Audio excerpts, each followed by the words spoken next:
He thought humiliating her would entertain the crowd, but in less than 10 minutes, that decision would expose everything he had carefully built as nothing more than illusion.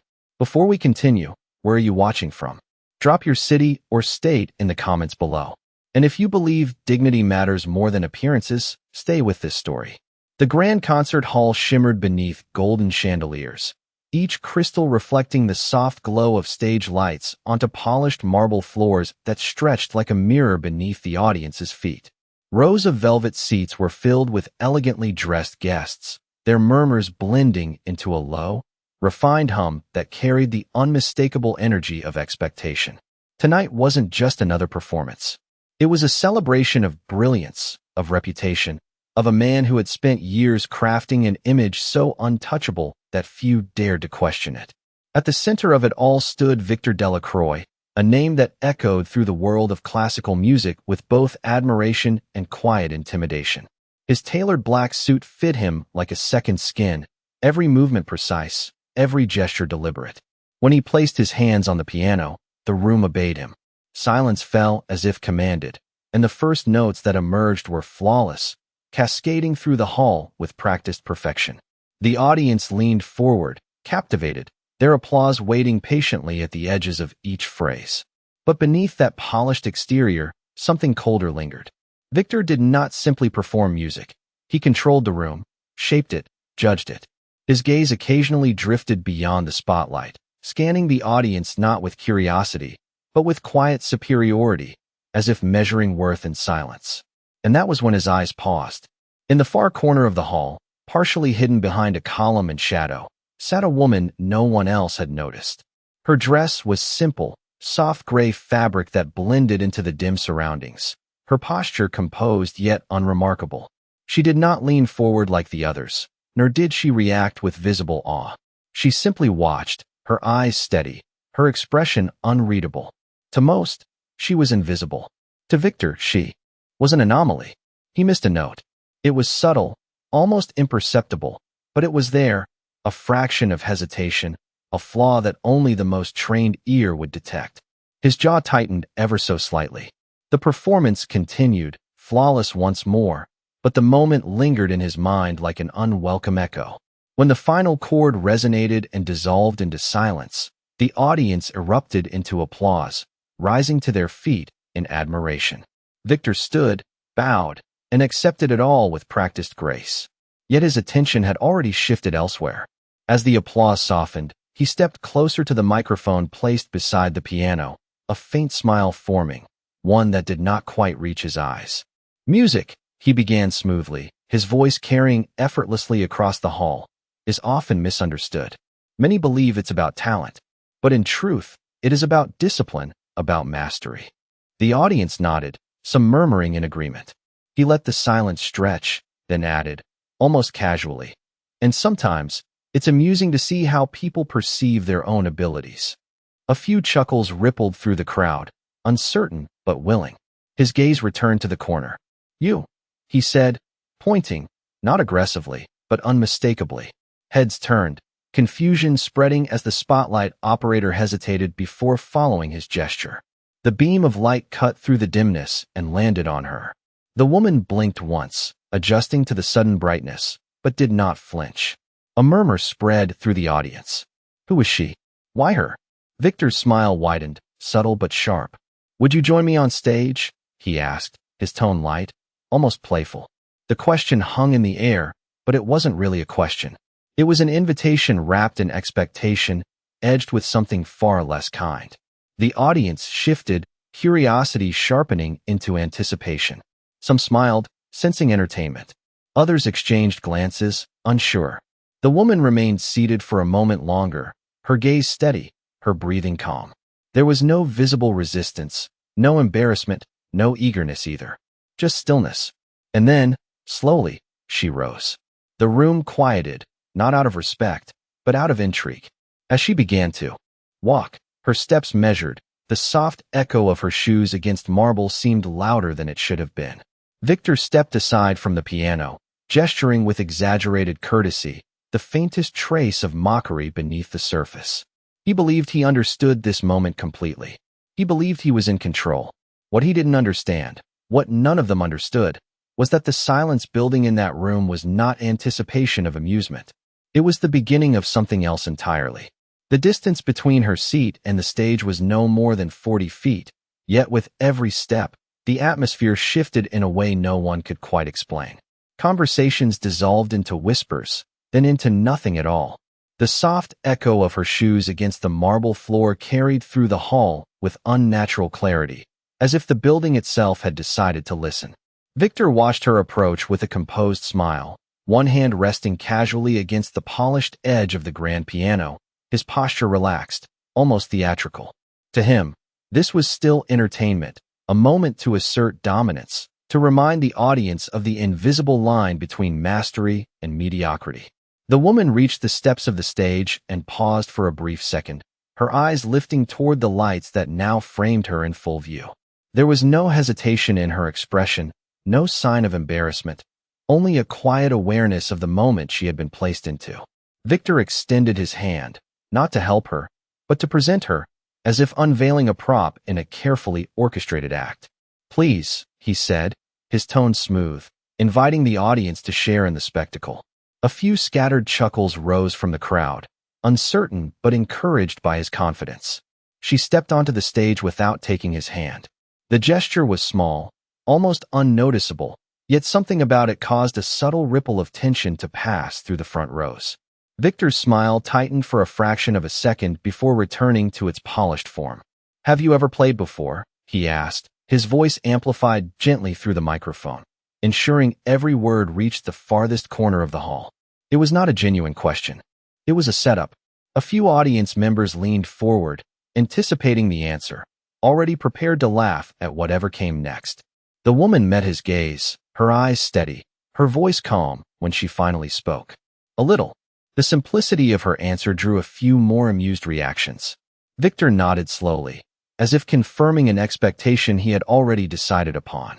"Perfect," he replied, stepping aside with a graceful sweep of his arm. "Then tonight is your chance." The words sounded generous, but the undertone carried something sharper. He moved just far enough to give her space at the piano while remaining close enough to observe every movement.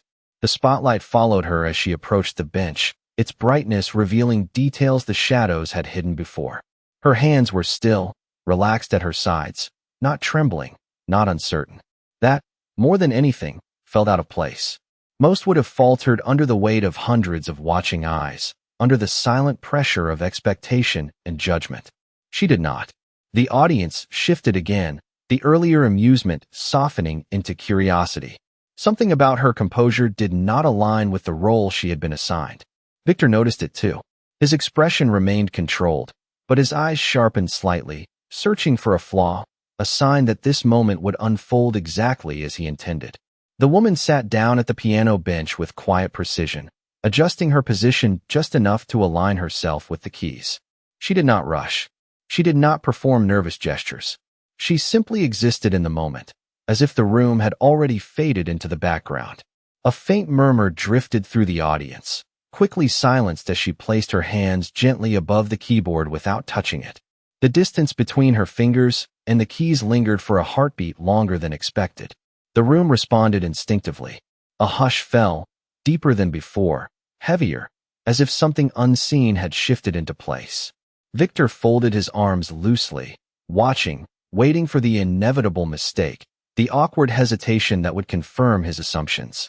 He believed he understood exactly how this would end, but as the silence stretched, becoming almost tangible, it was no longer clear who was in control of the moment. And for the first time that evening, the confidence in Victor's posture carried the faintest trace of uncertainty. Her fingers hovered just a fraction of an inch above the keys, suspended in a stillness that stretched longer than anyone expected, long enough for a few in the audience to exchange uncertain glances, long enough for Victor to tilt his head ever so slightly, as if silently urging the inevitable misstep to arrive. And then it came, but not in the way anyone had imagined, because the first note she played was soft, almost fragile, a single tone that seemed to hesitate as it entered the vast space of the hall, and for a brief moment, a few quiet chuckles slipped from the back rows, subtle, restrained, but present, confirming what many believed they were about to witness, a harmless attempt that would collapse under pressure. Yet she did not react, did not rush, did not even acknowledge the sound of doubt around her.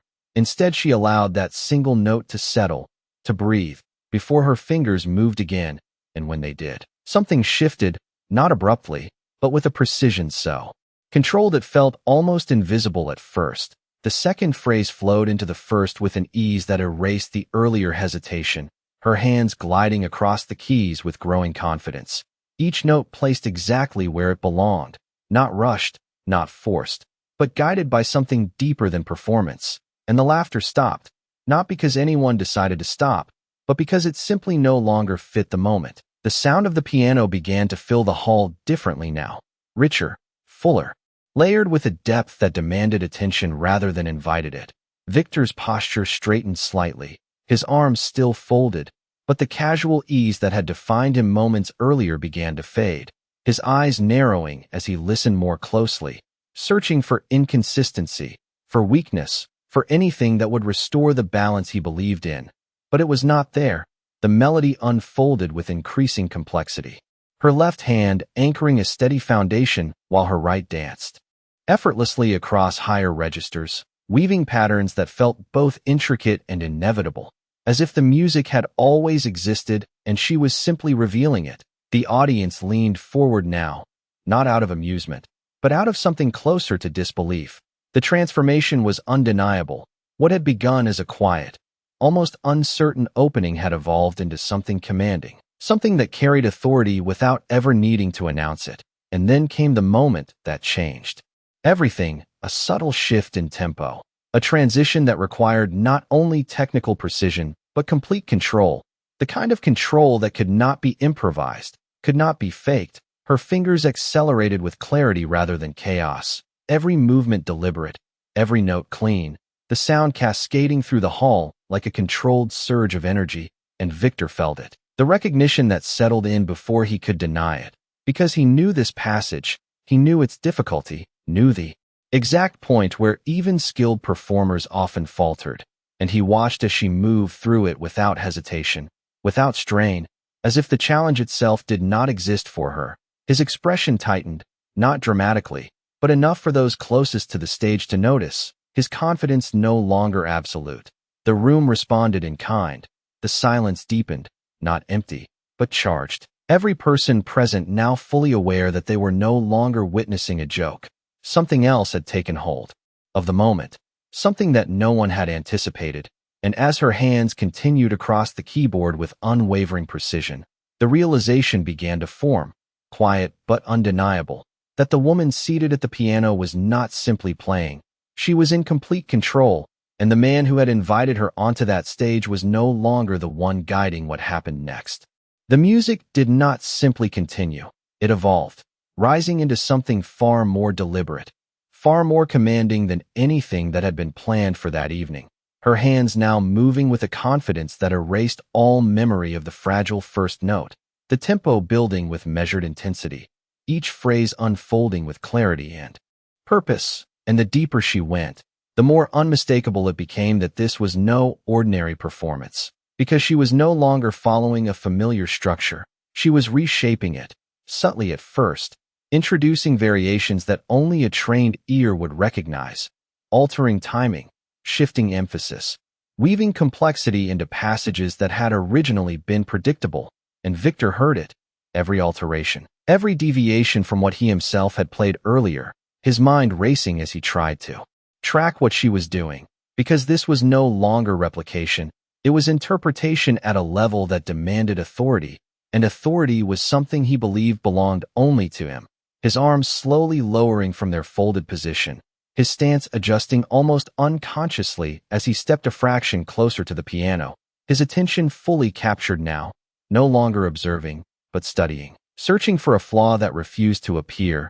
The audience sensed it as well, the shift in energy, spreading row by row. The earlier curiosity replaced by a focused stillness, the kind that settles when people realize they are witnessing something rare, something they cannot fully explain, her left hand driving a powerful, steady rhythm while her right hand moved with astonishing agility. crossing registers with seamless precision, notes cascading in patterns that felt both complex and inevitable, as if the instrument itself had been waiting for this exact moment to reveal its full voice. And then she did something that made Victor's breath catch ever so slightly.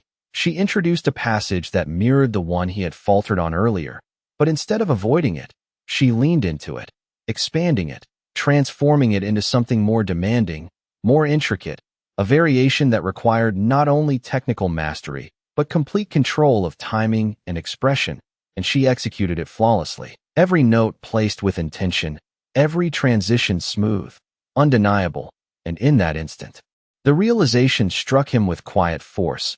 She had heard his mistake, not only heard it, but understood it, analyzed it, and now, without a single word, she was correcting it, elevating it, exposing it, not with arrogance, but with precision so refined it left no room for denial. His jaw tightened, his eyes fixed on her hands as they moved across the keys with unwavering certainty. The confidence he had carried onto that stage now shifting into something far less comfortable, because control had slipped from his grasp without any dramatic confrontation, without any announcement. Simply through the undeniable authority of her performance, the room responded in silence, a deep, resonant stillness that carried more weight than applause ever could.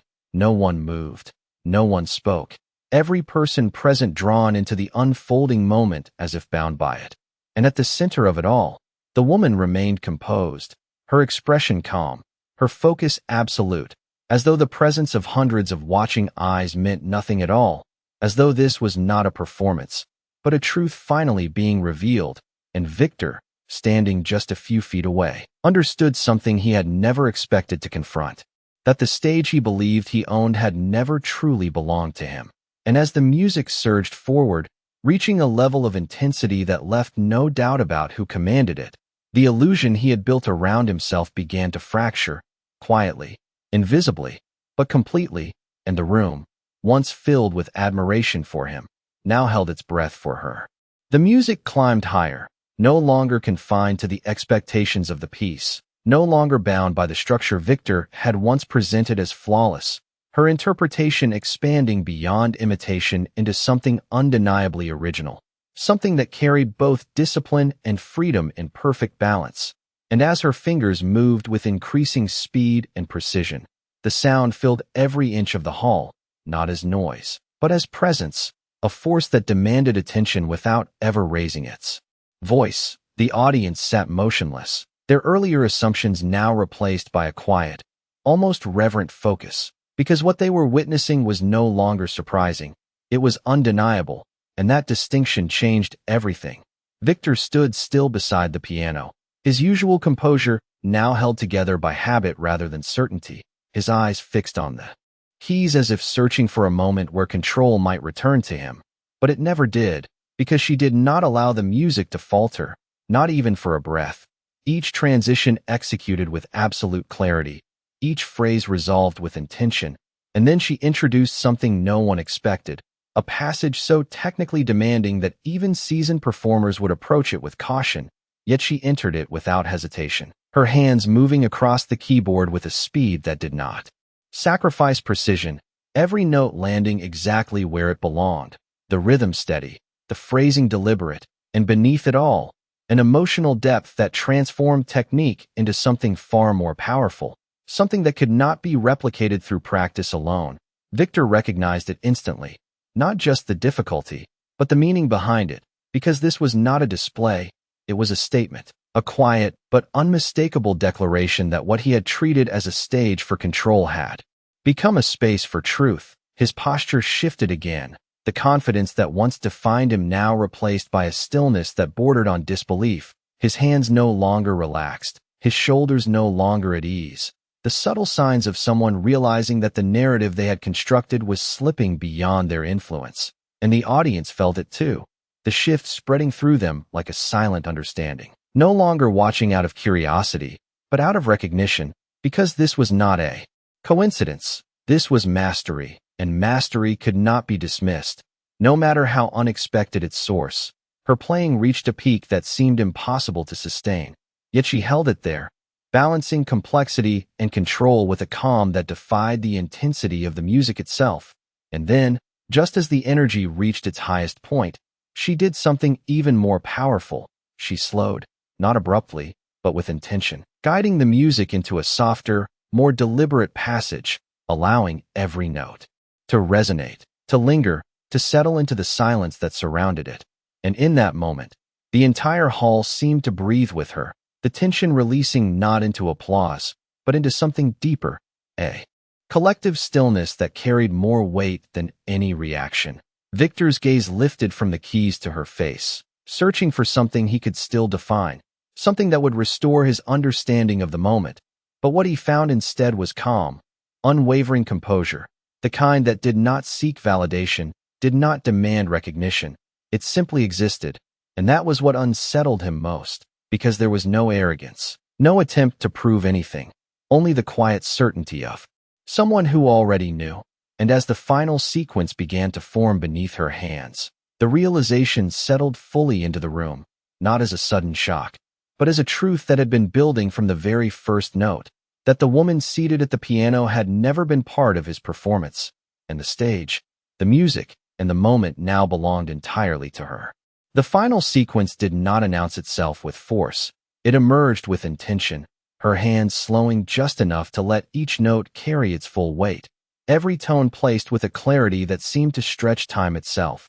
The music no longer racing forward but unfolding, deliberate and controlled, as if she was guiding the entire room through something far more profound than performance, and the audience followed without resistance, their stillness no longer born from surprise, but from complete surrender to the moment. No one shifted in their seat. No one whispered. The hall held its breath as the final phrases took shape beneath her fingers, and Victor, standing just a few feet away, felt the distance between himself and the piano grow in a way that had nothing to do with space, because what separated them now was not position, but understanding. He watched as she resolved the final progression with a softness that carried more authority than anything loud or dramatic could achieve, her hands pressing the last chord with perfect balance, allowing it to resonate fully before lifting away, not abruptly, not hesitantly, but with quiet certainty. And then there was silence, not the kind that waits for applause, but the kind that arrives when something undeniable has just taken place, a silence that filled the room completely, pressing against the walls, settling into every corner, holding every person exactly where they were. And in that silence, the truth stood clear, no explanation required, no introduction needed. The woman who had been invited onto the stage as a joke had just delivered a performance that could not be questioned, could not be dismissed, could not be undone. Victor remained still, his expression no longer composed in the way it had been before, his eyes fixed on the piano, as if searching for something that was no longer there. The certainty he once carried now replaced by a quiet, unmistakable realization, because he understood what had just happened, not only that she had outperformed him, but that she had done so without effort, without arrogance, without ever acknowledging the challenge he believed he had set. And that was what unsettled him most, because there had been no confrontation, no need to prove anything. Only the quiet presence of mastery revealing itself when given the smallest opportunity. The audience felt it too, the shift in perception moving through them as they began to understand that what they had witnessed was not a moment of luck, not an unexpected coincidence, but the unveiling of something that had always been there, hidden beneath simplicity, overlooked because it did not demand attention.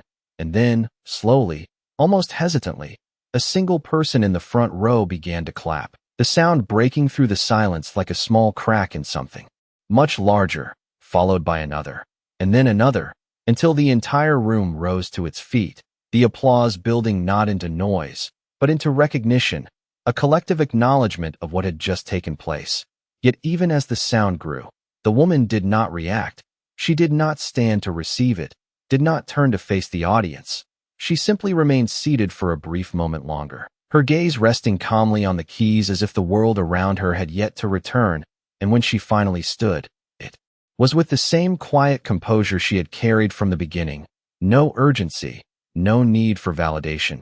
She stepped away from the piano without looking toward Victor, without seeking his reaction, because she did not need it. And in that simple act, the final shift occurred. The stage that had once belonged to him no longer felt like his at all. And as she began to walk away, leaving behind the echo of something far greater than applause, the room understood that what they had just witnessed was not the rise of someone new, but the revelation of someone who had never needed the spotlight to begin with. The applause continued to rise, filling the grand hall with a sound that no longer belonged to admiration alone, but to realization, to the quiet acknowledgement that something irreversible had just taken place. Yet she did not slow her steps, did not turn to face the crowd, her movement steady and composed as she made her way toward the edge of the stage, the spotlight trailing her briefly before losing her to the softer shadows beyond. And it was in that moment, as the distance between her and the piano grew, that the weight of what had happened began to settle more deeply into the room. Because the performance had ended, but its impact had not, Victor remained where he stood, unmoving, his eyes following her path as if trying to reconcile the image before him with the certainty he had carried just minutes earlier. The contrast was too stark to ignore, too complete to dismiss, and for the first time that evening, he did not step forward to reclaim the stage, did not reach for the microphone, did not attempt to reshape the narrative, because there was nothing left to control. The silence that had once served him now stood against him, holding him in place as the audience's attention shifted entirely away. And then, from somewhere near the center rows, a voice broke through the applause, not loud, not dramatic, but clear enough to carry. "That is her." The words floated across the space, subtle at first, almost lost within the sound. But they did not disappear. Instead, they spread, repeated quietly between those who recognized what others had not yet understood, a murmur building not from speculation, but from memory, from familiarity, from something that had been hidden in plain sight. Heads turned, eyes widened, and the atmosphere shifted once more, not into noise, but into awareness, because recognition carries a different kind of weight, and as it moved through the audience, the energy changed from astonishment to something closer to disbelief.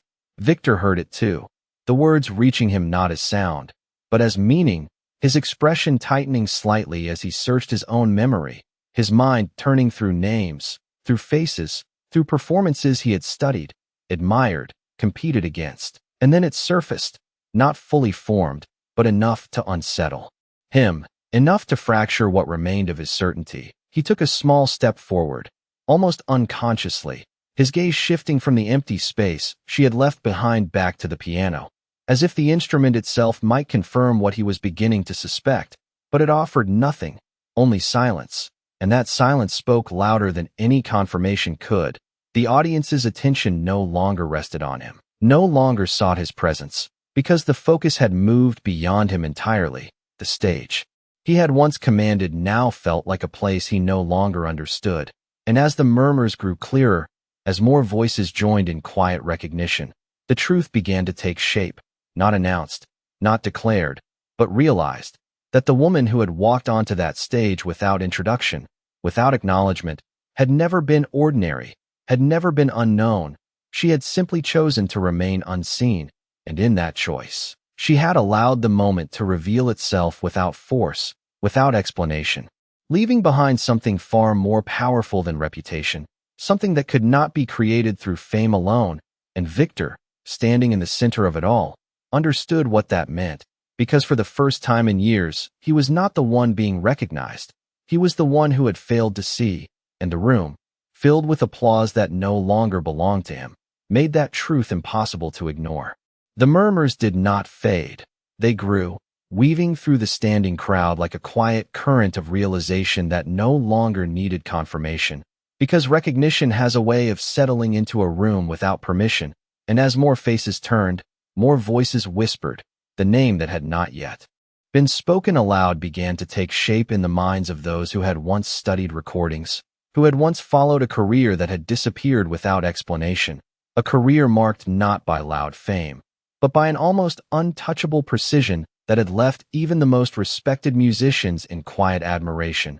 Victor felt it fully now, the weight of memory aligning with the truth unfolding before him, his breath steady but his thoughts no longer anchored in certainty, because the fragments were connecting, the style, the phrasing, the unmistakable control. It was not just mastery, it was familiarity, and familiarity at that level could not be coincidence. He took another step forward, slower this time, as if the stage itself had changed beneath him, his eyes shifting once more toward the path she had taken off the stage, but she was no longer visible. Only the soft movement of curtains and the dim glow of backstage lights remained, and that absence spoke louder than any presence could.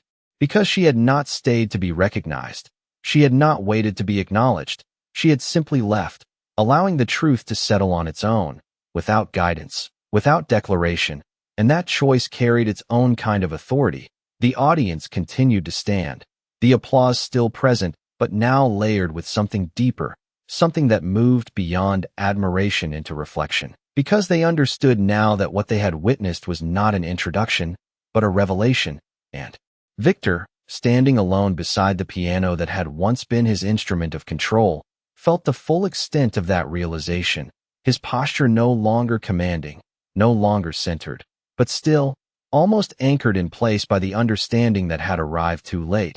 He lowered his gaze briefly, not in defeat, but in acknowledgement, because there was no other response left that would hold meaning. The stage lights above seemed brighter now, not because they had changed, but because the illusion they once supported had been stripped away, leaving only what was real.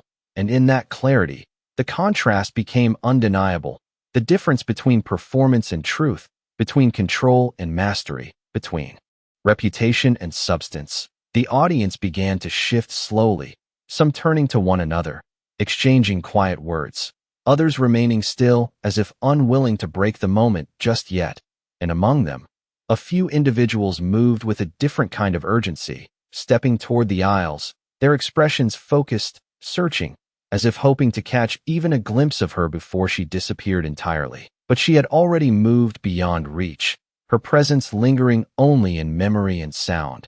And Victor understood what that meant in a way that could not be undone, because the moment he had created to entertain had instead revealed something far greater than he had intended, something that could not be reclaimed or redirected. And as he finally lifted his head, looking out across the hall that no longer belonged to him, he realized that the silence she had left behind was not empty at all. It was complete, and within it, every assumption he had once relied on had quietly come to an end. The hall did not return to normal, not immediately, because moments like that do not simply end. They linger, they settle into the space and reshape it quietly. And even as the applause began to soften and people slowly lowered themselves back into their seats, there was a visible shift in how they looked at the stage, at the piano, at the man who still stood beside it.